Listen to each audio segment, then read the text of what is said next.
যে আমরা ফেরাউনকে দেখি নাই, দেখছি ফেরাউনের কিসসা কাহিনী কোরআন শরীফে আছে না নাই? নমরুদকে দেখি নাই, কিন্তু নমরুদের কাহিনী আছে না নাই? কিন্তু আমরা এই জমানায় আবু জেহেল আবুল আহাবকেও দেখি নাই, উতবা সাইবাকেও দেখি নাই, আব্রাহা বাহিনীকেও দেখি নাই। কিন্তু আল্লাহ পাক এই জমানার উম্মতদেরকে, নবীর ওয়ারিসদেরকে এমন এক লেডি ফেরাউন দেখিয়েছেন, যেই লেডি ফেরাউনের 16 বছরের কার্যক্রম দেখে প্রমাণিত হয়েছে এই লেডি ফেরাউন আগেকার ফেরাউনের চাইতে অত্যন্ত মারাত্মক। সুতরাং ফেরাউনকে আল্লাহ যেভাবে ধরেছেন, এই লেডি ফেরাউনকে এমন ভাবে ধরেছেন, আগামী 50 বছরেও এই লেডি ফেরাউন, তার দল, তার বাহিনী, তার ছেলা সামণ্ড কেউ বাংলাদেশে আর নামও নিতে পারবে না। ঠিক না বেটে? আরো জোরে করে ঠিক না বেটে?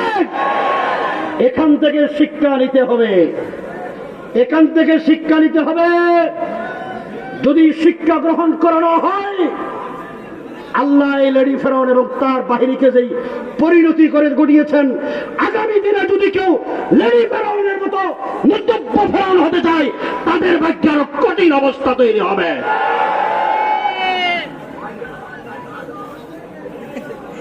শুনেন শুনেন, আল্লাহ রাব্বুল আলামিন আল্লাহর এই দ্বীনকে জিন্দা রাখবেন।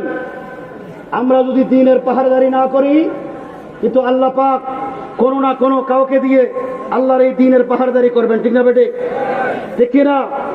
সুতরাং আমরা বলতে চাই, এই যে আমাদের এমপি সাহেব, আমরাও বলি, জিয়াউর রহমানের স্ত্রী বেগম খালেদা জিয়া আলেমদেরকে মহব্বত করতেন। শেখুল হাদিস আল্লামা আজিজুল হক রহমতুল্লাহি আলাইহি, মুফতি ফজলুল হক আমিনী রহমতুল্লাহি আলাইহি, মাওলানা মহিউদ্দিন খান, খতিব ওবাইদুল হক রহমতুল্লাহ আলাইহি সহ মুফতি ওয়াক্কাস সাহেব ওনাদেরকে মহব্বত করেছেন, পাশে রেখেছেন। বেগম খালেদা জিয়া প্রধানমন্ত্রী ছিলেন, উনি কোন দলের নেত্রী আমার দরকার নাই, কিন্তু বাংলাদেশের একজন প্রধানমন্ত্রী আলেমদেরকে মহব্বত করতেন। তিনি এখন অসুস্থ। আমরা যার যেই অবস্থায় থাকি দোয়া করব, আল্লাহ যেন একজন সাবেক প্রধানমন্ত্রীকে সুস্থ করে দেন। জিয়াউর রহমান যে আদর্শ নিয়ে চলতেন, আমরা অনুরোধ করব, জিয়ার স্ত্রী এখনো জীবিত আছেন, জিয়ার সন্তান, জিয়ার সৈনিকরা সেই রকম আদর্শ, আল্লাহর উপর আস্থা ও বিশ্বাস, বিসমিল্লাহর যে মর্মার্থ, বিসমিল্লাহর যেই আবেদন, সেই মর্মার্থ বাস্তবায়নের জন্য তারা সংগ্রাম করবেন। আমাদের দাবি তো তাই। ঠিক না বেটে? ঠিক কিনা কন? কিন্তু হযরত মাওলানা মাহমুদুল হাসান দামাত বরকাতুহুম বলে গেছেন, আমাদের আকাবিরিনরা যেই ফিতনা নিয়ে শঙ্কিত ছিলেন, যারা ইসমতে আম্বিয়াকে অস্বীকার করে, যারা আদালত সাহাবাকে অস্বীকার করে, যারা উলামায়ে কিরাম নবীর ওয়ারিসদের সাথে ইহানত করে, তাদের সাথে কোনো দেওবন্দি উলামায়ে কিরামের সম্পর্ক থাকতে পারে না। রাজনীতি করেন, কোনো অসুবিধা নাই, কিন্তু জগা কিশোরের ইসলাম বাড়াইয়েন না, আকবরের দ্বীন এলাহির ইসলাম বাড়াইয়েন না। ইসলামও বলবেন, আবার খ্রিস্টপদকে ইসলামের নামে প্রার্থীও দিবেন, এটা কোন ইসলাম? সুতরাং ডাল মে কুছ কালা হয়।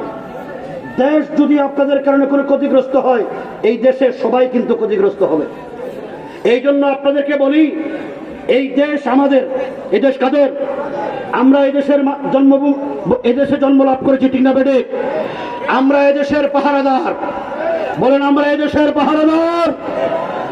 রাষ্ট্রের নিরাপত্তা দেওয়ার জন্য আল্লাহর নবী বলেন, রিবাতু ইয়াউমিন ফি সাবিলিল্লাহি খায়রুম মিনাদ দুনিয়া ওয়া মা ফিহা। একটি স্বাধীন সার্বভৌম রাষ্ট্রের সীমান্ত পাহারা দেওয়া দুনিয়াতে যত উত্তম কাজ আছে তার চাইতে উত্তম। আমি রাজনৈতিক নেতৃবৃন্দকে আঙ্গুল দিয়ে দেখিয়ে দিতে চাই, বিগত 54 বছর ক্ষমতায় থাকার পরে, ক্ষমতা থেকে যাওয়ার পরে তারা কিন্তু দেশ ছেড়ে পালিয়ে গেছেন। ঠিক না বেটে? এই যে কয়েকদিন আগে ভূমিকম্প হলো, এই ভূমিকম্প কেন হয়? এখানে হুজুর আছেন, আল্লাহর নবী সাইয়্যিদুল আম্বিয়া সাল্লাল্লাহু আলাইহি ওয়াসাল্লাম তিরমিজি শরীফের একটা লম্বা হাদিসে বলেছেন, কয়েকটা কারণে ভূমিকম্প হয়। 1 নম্বর কারণ হলো, যাদেরকে আল্লাহ পাক রাষ্ট্র ক্ষমতা দেন, তারা যখন রাষ্ট্র ক্ষমতা পাওয়ার পরে ক্ষমতার অপব্যবহার করে। 2 নম্বর হলো, আল্লাহ পাক যাদেরকে অর্থ সম্পদ দেন, টাকা পয়সার মালিক বানান, তারা টাকা পয়সা পাওয়ার পরে এটার অপব্যবহার করে।